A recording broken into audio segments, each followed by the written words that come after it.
नौजवान बैठे हुए हैं यहाँ पर, इसको खूब तवज्जो के साथ सुने कि क्या वाकई हम जिहाद कर सकते हैं।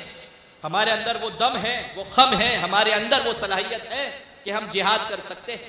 तो याद रखिए, हम जब तक अपने अंदर वो सलाहियत पैदा नहीं करेंगे जो मोहम्मद अरबी के गुलाम की होती है, जो गुलाम इस अंदाज में अपनी जिंदगी के अय्याम गुजार रहा होता है कि जो हुजूर की सुन्नत का आईनेदार होता है, जो सिद्दीक़त सिद्दीक़ अकबर का सफीर होता है, जो फारूक आजम के अदालत का अमीन होता है, जो उस्मान बाहया की हया का जो है प्रचार करने वाला होता है, जो मौला अली हैदर कर्रार की ललकार बनने वाला होता है, जुल्फ़िकार बनने वाला होता है, जो नूरुद्दीन जंगी की ललकार होता है।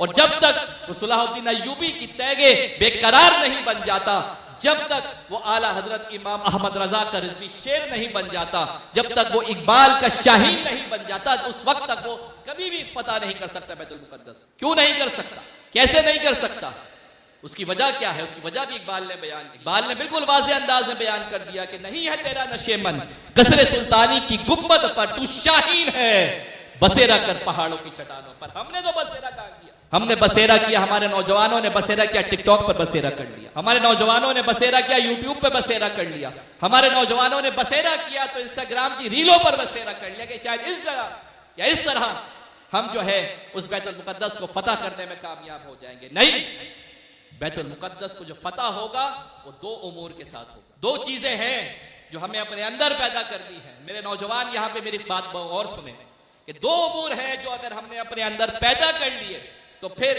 हम इस दुनिया में भी कामयाब हैं, हम आखिरत में भी कामयाब हैं। हमारे लिए इस जगह में भी खजाने हैं, हमारे लिए आखिरत में भी खजाने हैं। वो क्या है? इकबाल ने कहा कि गंज हाय दो आलम राह कली, दो खजाने हैं, दो आलम के खजाने हैं। अगर तुम चाहते हो तो सीधी राह जो है मैं तुम्हें बताता हूं। फरमाया कि गंज हाय दो आलम राह कलीद तेगे अय्यूबी बा निगाहे बा यजीद। दो उमूर हैं, एक अय्यूब सुल्तान सलाहुद्दीन अय्यूबी की तैग और सदलवार तुम्हारे पास होनी चाहिए, वो जज्बा होना चाहिए कि तुम तैग अय्यूबी बनो।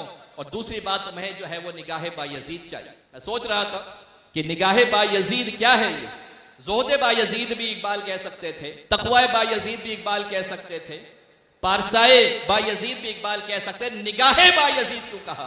तो जब गौर फिक्र किया, अहदीस पे नजर डाली, तो नतीजा यही आया कि जब इंसान अपनी आंखों के जरिए बाहया हो जाता है तो वो सही माना में मोहम्मद अरबी का गुलाम बनता है। जब इंसान अपनी आंखों से बेहयाई को दूर करता है तो सही आनों में मौला अली का वो शेर बनता है। जब इंसान अपने अंदर बेहयाई को दूर करता है तो उस अंदाज में वो इकबाल का शाहीन बनता है।